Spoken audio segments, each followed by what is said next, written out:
besties, welcome back to my channel. My name is Lindsay, and on this channel we cover all things beauty and a whole lot of fragrance content. And today we are talking about the new Charlotte Tilbury fragrance collection of emotions. And one of my favorite things about fragrance in general is when you put a fragrance on that you're trying on for the first time and it just moves you, it makes you feel happy or sexy, confident, bold. So when I heard that Charlotte was coming out with a collection inspired by the different emotions, I knew I had to get my hands on the sample set. And the sample set did retail for $30, and honestly that sounded a lot better than buying all the big bottles for what, $150 each, which if you do the math, almost $1,000.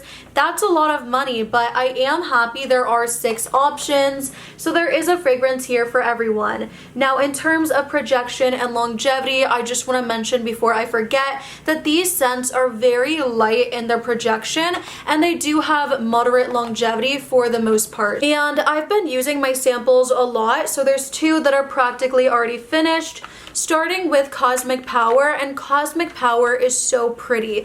This is supposed to make you feel empowered, and to me there's something to this that feels very elegant, little bougie. I love this, and for a night out I think it's such a beautiful ambery vanilla. So it opens up and it's very spicy to me. You have the black pepper, the cinnamon, there's some elemi, and I do get hints of the bergamot, and I love the combo of bergamot and cinnamon together. I think it's absolutely beautiful. I've got that in Altair from Parfums de Marly, in Tiara from House of Sillage, and I think it's a really yummy mouth-watering combo, especially because they all also have vanilla. And in the middle you do get the frankincense. I don't pick up too much rose. If anything, I get the essence of the rose, just making it more feminine. And then at the base there's amber, vanilla, musk, and powdery notes, and I do get all of that as well. So I would say it's a very warm, spicy,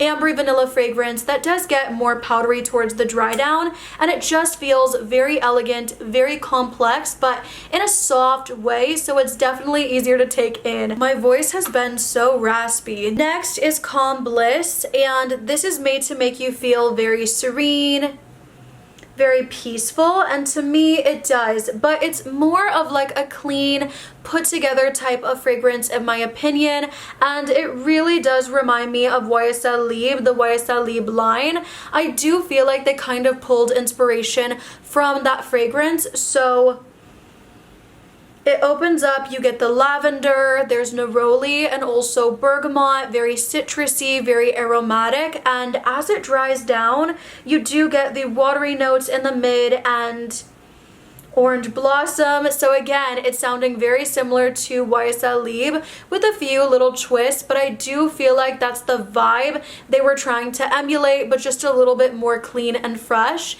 And then at the base, you have cashmere wood, palo santo, frankincense, and ambergris, which again you get in YSL Libre. If you do like YSL Libre and you want something that's playing more on the clean, fresh, musky elements, I think you'd really enjoy this. And it is very calming, very refreshing. I wish maybe it was a little less clean, because I like what I get in the opening a bit more than what I get on the dry down, but nonetheless it's really nice. It's not something I think I'll get a full bottle of, but again, if you like clean, fresh scents, you'd probably really enjoy this fragrance. Next is Joyphoria, and Joyphoria is made to make you feel happy.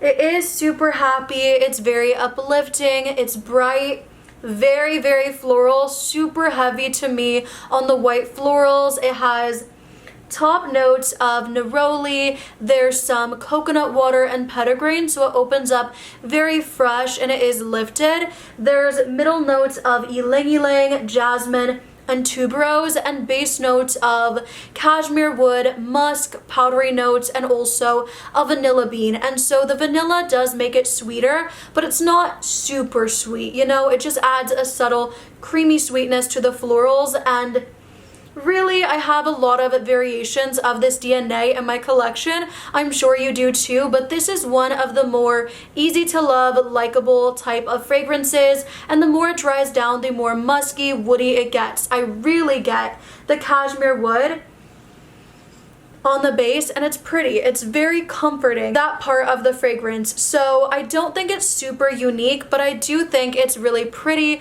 very likable, and worth a sniff at Sephora. Love Frequency is made to give you feelings of romance, of love.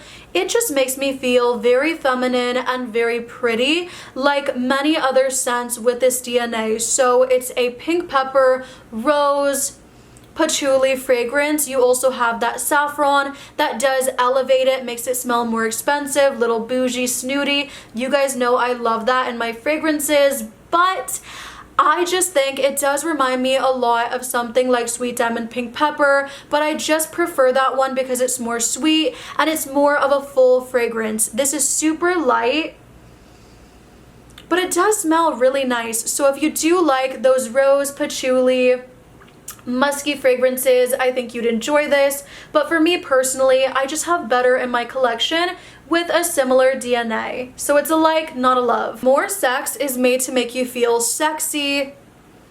This opens up and you do get that black pepper spice. I don't get too much of the juniper berry, but honestly, I'm not too sure what that smells like.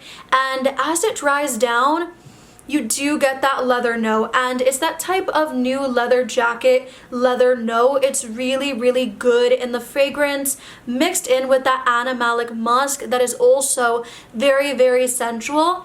And the more it dries down, it gets a little woody, little smoky. This feels very sexy to me, but in a more kind of masculine, unisex way. So not gonna be for everybody, but I do really like it, and it gets more powdery towards the dry down. So if you do like leathery scents, I think you'd really enjoy this. I personally might get it in a travel, but I don't think I'd ever use up a big bottle.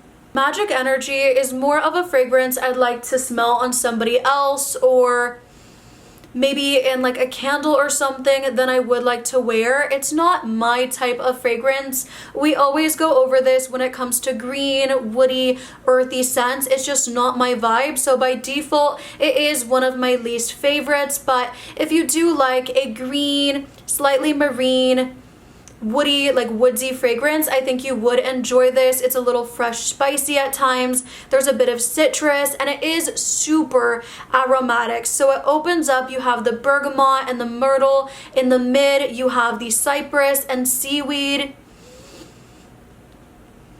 which I do get the seaweed adding a touch of a salty feel. That's why I said it's slightly marine, but it's not overpowering, which I really enjoy. And then at the base, there's frankincense, Palo Santo, there's a cashmere wood note, and also ambergris. So it's nice. Again, it's just not my type of scent, but I can appreciate it, and I do love to sit here and just smell it, honestly. So this is pretty, just not my favorite from the line. If I had to say, again, my number one favorite, it's gonna be Cosmic Power, Bliss. And then I really like Joyia, even though I know I do have very similar in my collection, and same thing with Love Frequency. More Sex, really good too. I have to test that one a little more. I might get a travel because it is sexy, but I don't know if it's too leathery for my liking. But I think mixed and matched, I can definitely make it work. So I do like that one as well. I hope you guys enjoyed the video. If you did, do not forget to like, comment, subscribe, and also let me know your favorite fragrance from this collection. I did find at least 2 or 3 I could see myself getting either travels of or big bottles of in the future. Bye!